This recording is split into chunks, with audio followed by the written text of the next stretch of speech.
ప్రస్తుత ప్రపంచంలో గే కల్చర్ ఎక్కువైపోతుంది. గే కల్చర్‌కి స్వాతంత్రత ఇవ్వండి అని చెప్పి చాలామంది ర్యాలీలు కూడా చేస్తున్నారు. కాబట్టి దీన్ని బట్టి మీకు అర్థం అవ్వాల్సిన విషయం ఏంటో తెలుసా?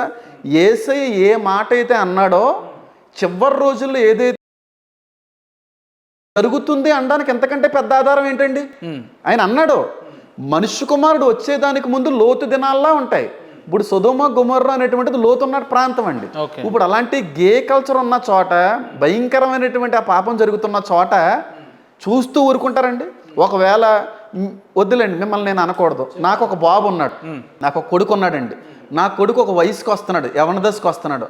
యవన దశకు వస్తున్నప్పుడు పోర్నోగ్రఫీయో, అడల్ట్ మూవీసో ఇలాంటివి ఏమన్నా చూసేటువంటి పరిస్థితి కానీ ఎదురైంది అనుకోండి, నేను శిక్షిస్తానా శిక్షించనా, నేను దండిస్తానా దండించనా, అది పూర్తిగా తప్పురా అని చెప్పి కొడతానా కొట్టనా? కొట్టనా అండి?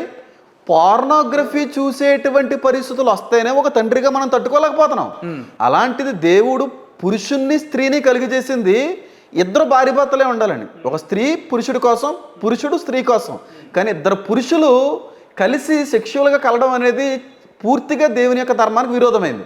కాబట్టి చూసాడు ఇంకా మారేలాగా లేరు అనేటువంటి పరిస్థితి వచ్చింది. పైగా పట్టణ ప్రజల వల్ల చాలామంది చచ్చిపోతున్నారు. చనిపోయిన వారి యొక్క మొర దేవుని సన్నిధికి వెళ్ళింది, పూర్తిగా నాశనం చేసి పాడేసాడండి.